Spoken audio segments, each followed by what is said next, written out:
Okay, welcome back, where we are going to be actually going through some of these groups, starting with the Microsporidia, about 1,500 species.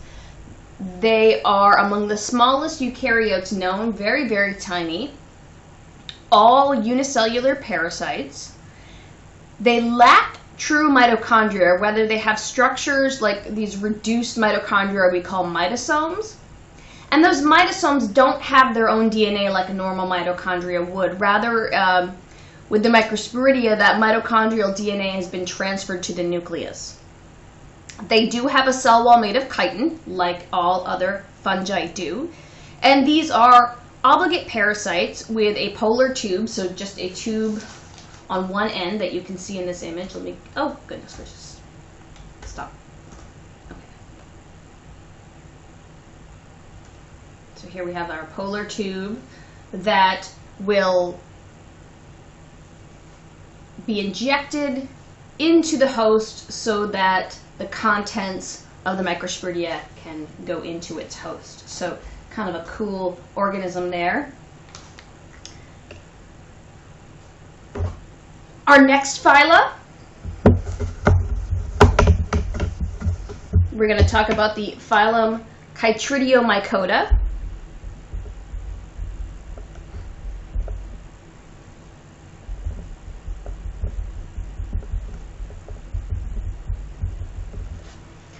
So this is one of those groups that is likely paraphyletic.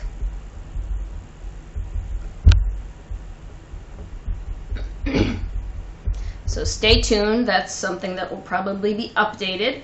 It is ubiquitous in lakes and soils. So those are common environments. Its ecological role, it can be a decomposer. It also can be a role of a parasite to protists. So take that, protists, because I feel like protists are oftentimes parasites, so ha! Other fungi. It could also parasitize other fungi.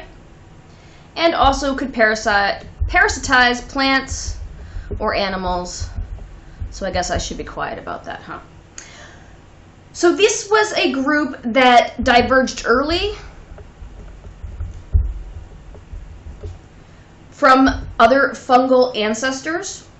So it was sort of, in our phylogeny, you might remember that it was pretty closely related to the common ancestor. And so it shares some traits that we see in the ancestors of fungi, very notably the presence of a flagellum.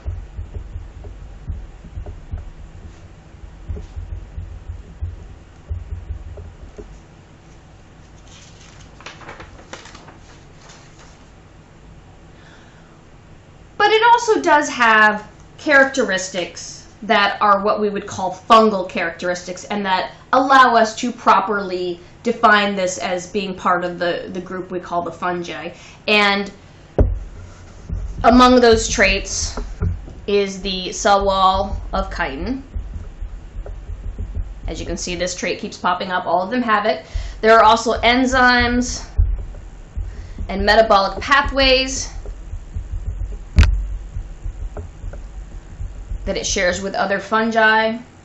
Some will form hyphae when in colonies.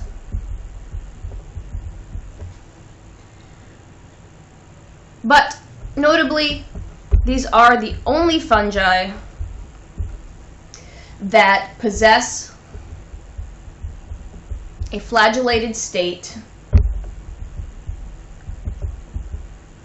what we would call zoospores, as part of their life cycle, and flagellated gametes. This is the only group that has it.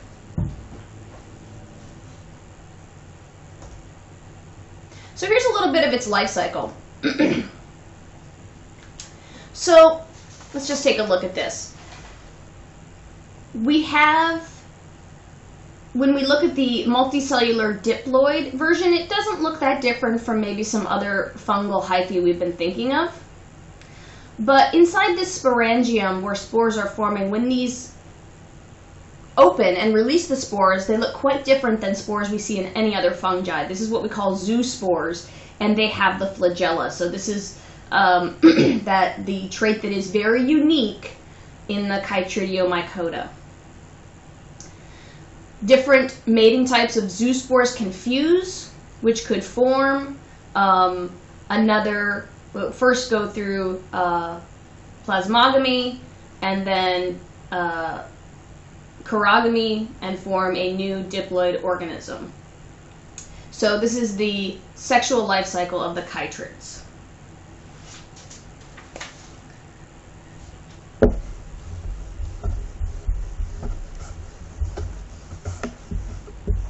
So let's talk about phylum Zygomycota.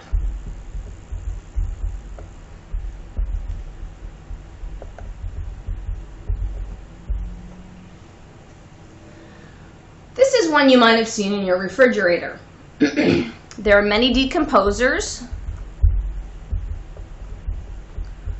So a lot of things that we would call molds, like bread mold, are in this phylum. We also have some members of this phylum acting as parasites. And we have some acting as commensal symbionts with animals. So commensal, it's not really hurting us, it's not really helping us, it's just kind of there.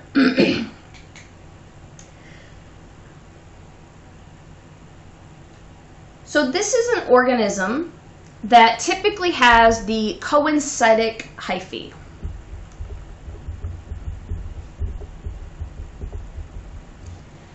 And we only get septate forming in places where we're making reproductive cells.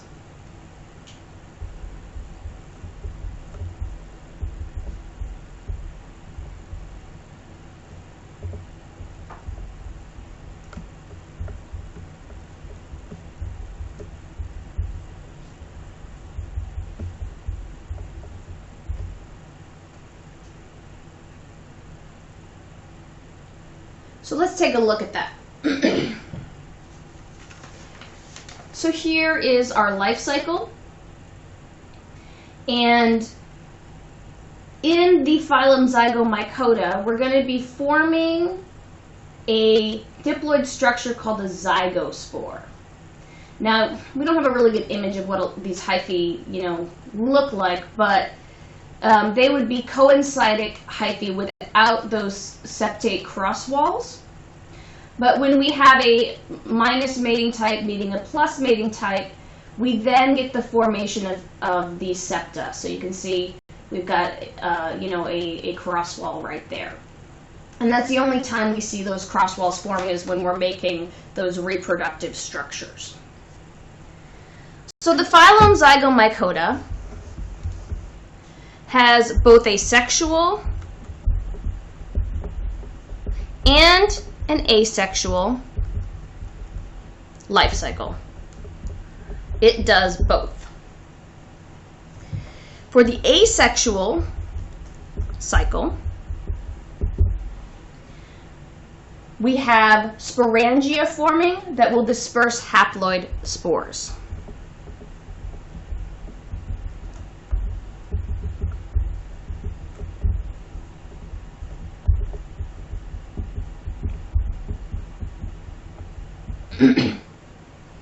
Now keep in mind, like most of the other fungi, most of its life cycle is going to be spent in a haploid state. So if we're talking about the asexual cycle, and I don't have, this is just the sexual life cycle, shoot. Let me pause this, I'm going to find a picture of the asexual cycle. Okay, here we are. Thank you for your patience. So now we have a life cycle that branches off to show asexual reproduction. So we have these spores which are haploid, which are capable of germinating into a haploid hyphae, and these hyphae are able to send up that structure called a sporangium, which can release haploid spores, which are, just created through mitosis. So no sexual recombination here, nothing like that. But it is a way to create more individuals and disperse them around the environment. So it does have value. Okay, I'm going to get rid of that now. Go back here. Because now let's talk about the sexual life cycle of the zygomycota.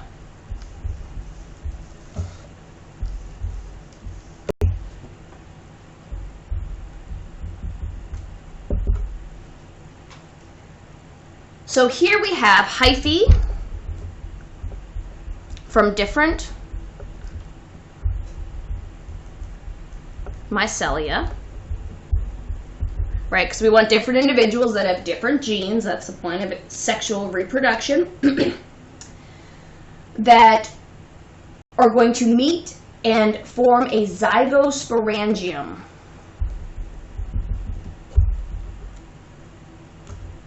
Let's start with saying they meet.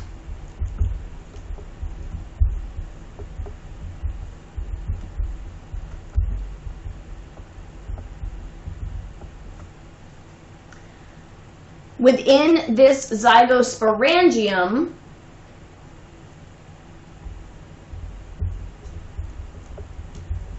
chirogamy followed by meiosis will occur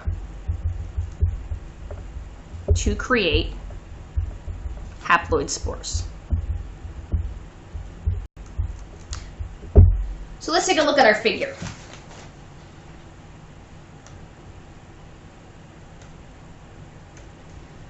Okay, so we have our different mating types that fuse, and we get a little septate situation going on here. And you can see a little bit of cell division is happening, and then we're going to have plasmogamy with the cytoplasm of these two mating types are going to fuse. And we're creating the structure we call a zygosporangium, and we'll look at an example of this on a slide in lab. So then chirogamy occurs within this zygosporangium, and this zygosporangium now becomes a true diploid structure. It doesn't stay that way for long, though, because pretty quickly, well, I guess it depends on the conditions. I guess I should say this zygosporangium is actually very resistant to environmental conditions and could remain dormant for some time if necessary. But let's assume that we're ready to make spores. The nuclei in here will fuse in chirogamy. I'm sorry, I already said that. They fuse in chirogamy, and we have a true diploid structure. They then will undergo meiosis. So those diploid nuclei undergo meiosis to produce haploid spores. So we're going to send up this structure called the sporangium, just like it was in the asexual cycle, but this time the spores that we made from meiosis are a result of sexual recombination. So they are now genetically distinct spores. So this is important because it gives us more genetic diversity. Then these spores that get released could, go on and reproduce asexually or reproduce sexually, and the cycle of life keeps going.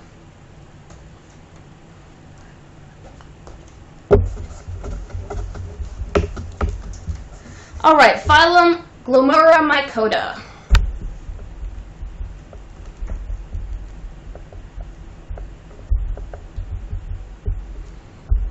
Smaller, about 200 species.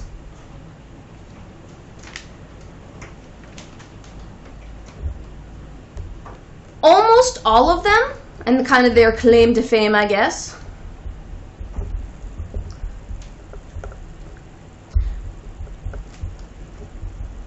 form those arbuscular mycorrhizae. So almost all of these are mutualists with plants, and about 90% of all plant species form some kind of symbiotic relationship with these organisms.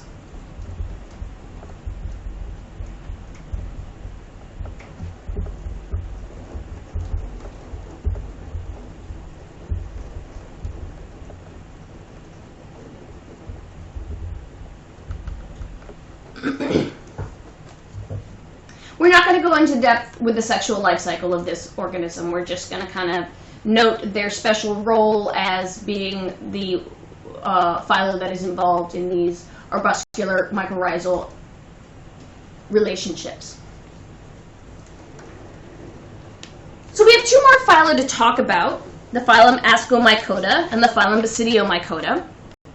And one thing about these two phyla that they have in common is that they both form dikarya as part of their life cycle, as quite a large part of their life cycle. Now, I mentioned this term earlier, but let's talk about it again. So what's going on here is that chirogamy occurs kind of a very long time after plasmogamy than it does in other fungi.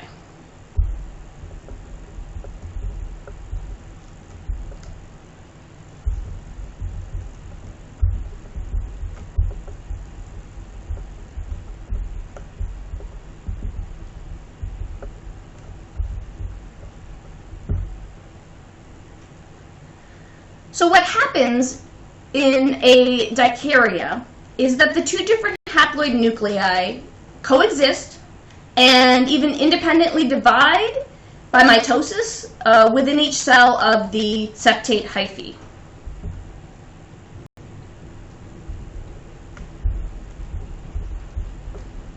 So they're sort of paired off 2 by 2 within each cell. One from the one parent, one from the other parent.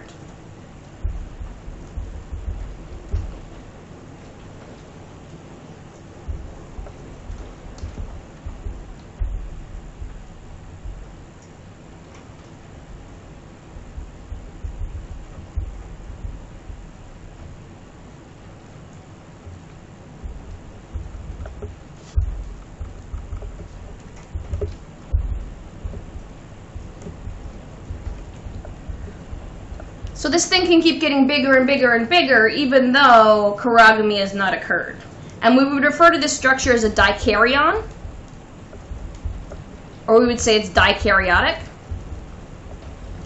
And really it's just a sort of specialized condition of a heterokaryon that I talked about earlier. And for its sort of ploidy level, we call it N plus N. Instead of saying diploid or haploid, we say it's N plus N. So let's take a look at this. So here's just kind of a generalized example. So we have spores of different mating types that germinate, and here they've met each other and plasmogamy, diffusion of the cytoplasm, has occurred, and now we have this dikaryon where we have separate cells. They're divided by those septa, those cross walls, and we've got one nucleus, one haploid nucleus from one parent and one haploid nucleus from the other. And this dikaryon can keep on dividing and dividing and be quite long-lived, and eventually will even produce a complex fruiting body. Oh, I need room. Oh, there it is.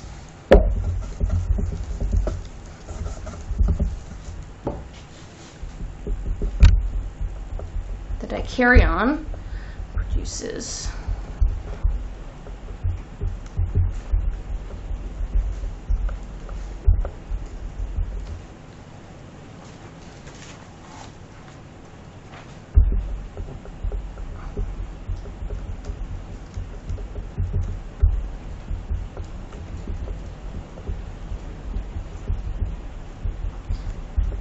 So it produces a complex fruiting body, such as these that you see here, where chirogamy will occur in specialized cells. And we're going to look at that process in a couple different groups. So let's talk about one of our phyla that have this dikaryon state, and it is called the phylum Ascomycota.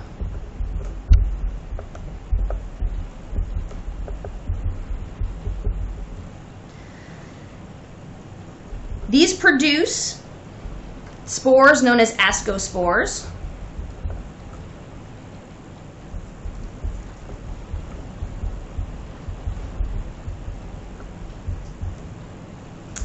in specialized structures that we call asci during sexual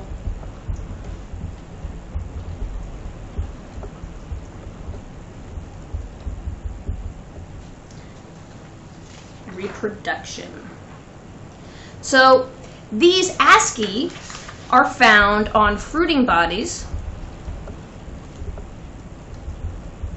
called ascocarps.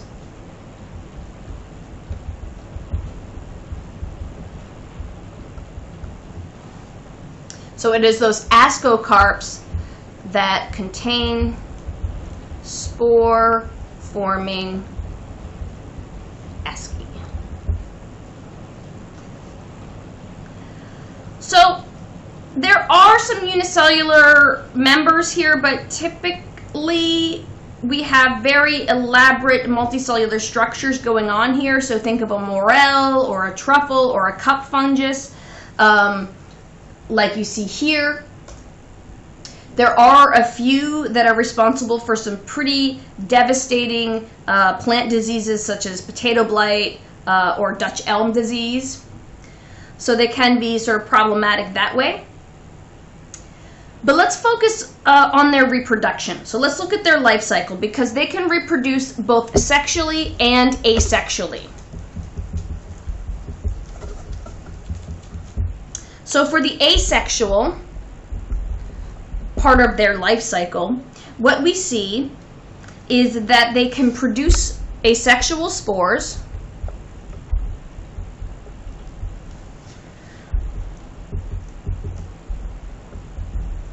called conidia at the tip of specialized hyphae.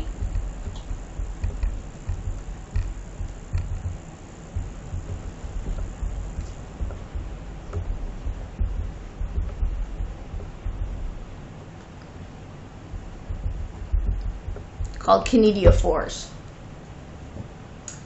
And here is an example, an SEM of one of those conidiophores. So that is the asexual part. So imagine that we have a branch off here, so one of these mating types could do its own thing and have an asexual part of its reproduction, where a hyphae would just specialize and send up some of these specialized, at the tips of some of its hyphae, create these specialized spores called conidiophore spores on this conidiophore.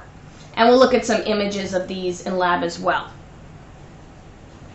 So for sexual reproduction,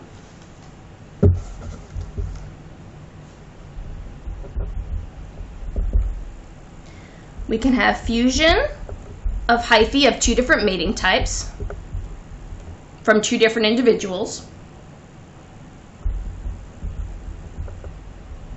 So we initially have plasmogamy, which forms the dikaryotic cells with haploid nuclei.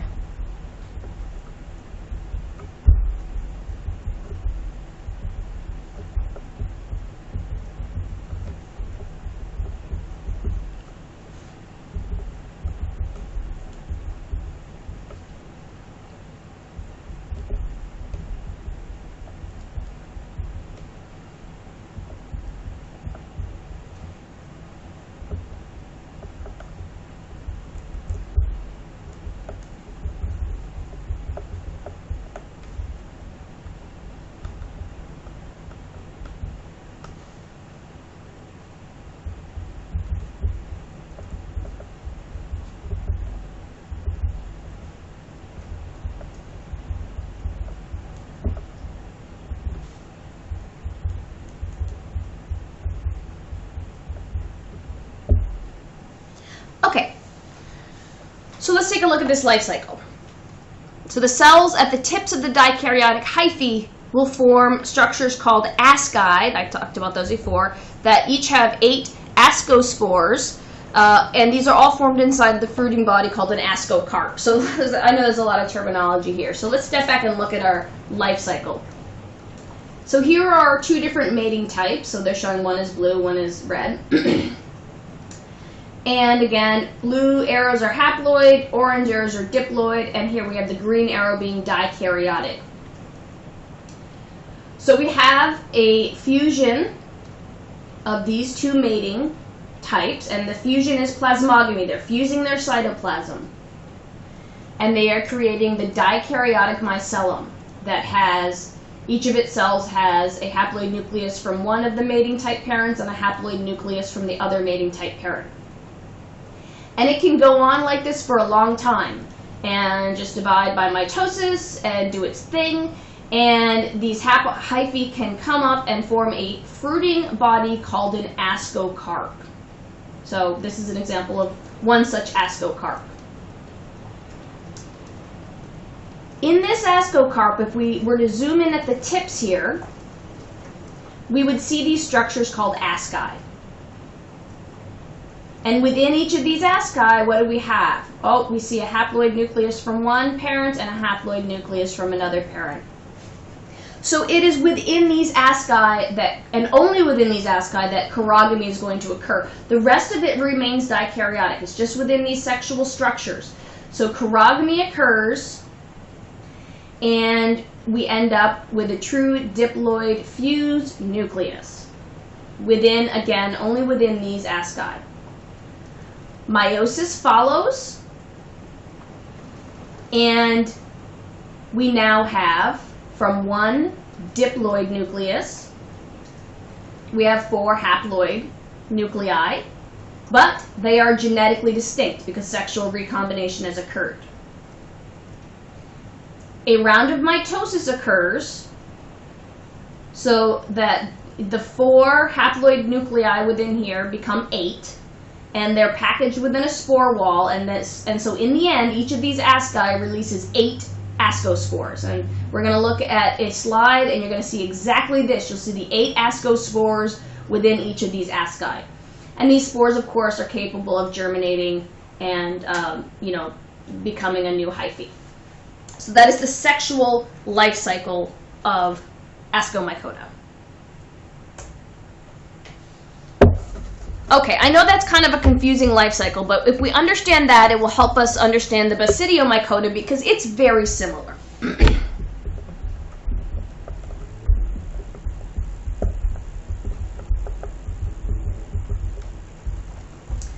So phylum Basidiomycota are the most commonly seen. The ones you're probably most familiar with, things like mushrooms, what we call a mushroom, right? Things you would get at H-E-B to eat, but also lots of things you shouldn't eat because many are poisonous. Typically their role is that they decompose organic matter.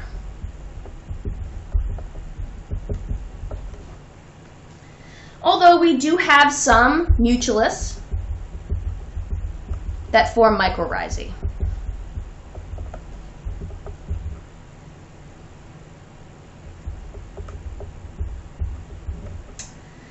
There are a few species within here that are parasites.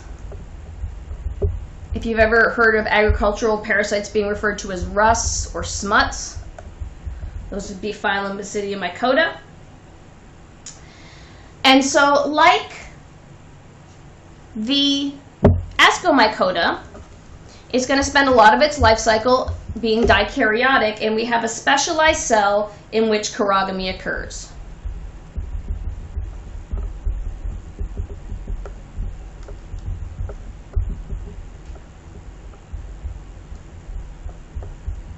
And that is called the basidium.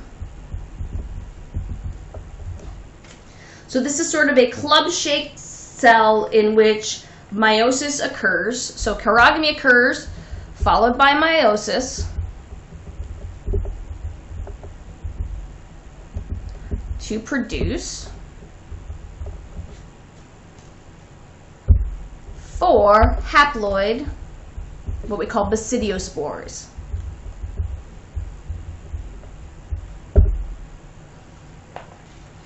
Okay, and so just like we saw in the Ascomycota, we're going to put up a fruiting structure, but this time it's called the basidiocarp, and it's that kind of classic, in this case it looks like the classic mushroom you're probably familiar with. Well, underneath those those mushrooms, you know there's gills under there. If you looked really closely at those gills, hanging all over these gills are these little structures called a basidium, all kinds of them.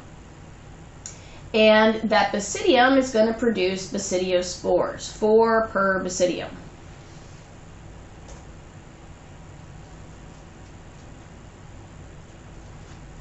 So most Basidiomycota reproduce only asexually. They have a long-lived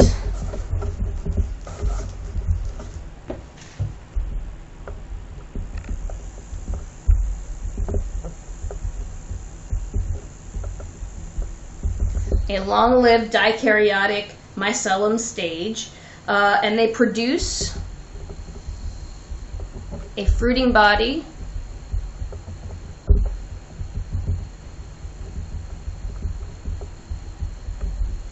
called a basidiocarp, which I just mentioned. And it's kind of cool how this happens. Let me back up a sec so we can look at this picture. So we have our hyphae, which of course most of the fungus, for most of the time, exists underground. And the cytoplasm from this main dikaryotic mycelium will stream to the tips of the hyphae and form this basidiocarp. And this can actually be formed within a matter of hours. And sometimes you get these structures called fairy rings. And so what's happened here is that we have this huge mycelium under the ground, and it needed to put up these basidiocarps, these fruiting structures for sexual reproduction. And so it sent cytoplasm to the tips of its hyphae, and these things just popped up overnight. So, you know, you could go to bed one night and nothing would be there, and wake up and all of a sudden, and I'm sure we've all had this experience, especially after a rain, you wake up. I know I get up and my yard is just loaded with fruiting bodies. And then I have to keep my daughter and my dog from eating them. Okay, so a little bit more about the reproductive life cycle. Once this basidiocarp forms, it's going to, we all are probably familiar with gills under a mushroom. Each of these gills will have numerous, so if we were to zoom in, numerous basidia. And here we're looking at an SEM. So the whole structure is called the basidium, and then at the tips are those 4 basidiospores. So let's walk through this life cycle. So, and again, this is very much like the Ascomycota life cycle. We have our 2 mating types that will fuse in plasmogamy, creating a dikaryotic mycelium, most of which is underground, but will, when it needs to, send up a dikaryotic fruiting structure called the basidiocarp, aka a mushroom. On the gills of this mushroom are loads of these basidia. Each basidium contains 1 haploid nuclei from one parent, you know, so one of the mating strains, and 1 haploid nuclei from the other parent.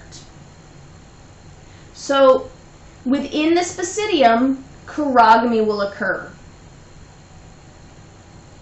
And each basidium, after chirogamy, will contain 1 diploid nucleus.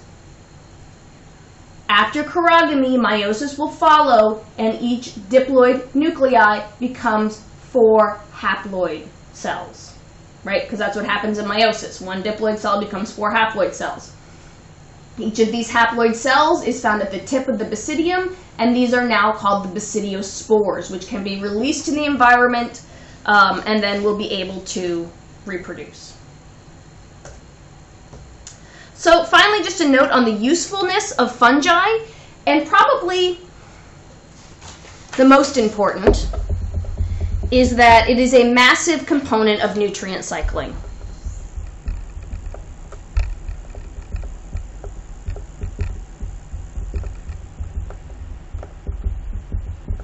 Right, it's a very important, what we call detritivore, that can take organic material, break it down, and return nutrients back to abiotic sources such as the soil or the water. So really important there. But we also use fungi just for stuff we like. For example, uses in a lot of food uses, so brewing beer, making wine, that is a fungus that's going to do that transformation of sugars into alcohol. Use it in cheese making. Here we have a piece of synthetic leather that is made from a fungi. They actually get the fungi to grow in sheets, and it's actually got quite good tensile strength. And they can use it to make all kinds of stuff, including, like, I've seen a jacket, so like a fungus jacket, which would be also a really good band name, but also I kind of want one. We also use a lot of fungi for creating antibiotics. We derive antibiotics from a number of them. We also can use them as defense for our agricultural crops from parasitic plants. They are also important in aiding in reforestation. For example, we might replant forests and inoculate them with mycorrhizal fungi to get the trees to grow better. And also, a lot of fungi, notably yeasts, are used as model organisms in labs as kind of a eukaryotic model organism to try to understand human genomes. So they can be a pain in some cases, but they are also very, very useful. And so that is the end of chapter 29. Yeah, have a great fungi day.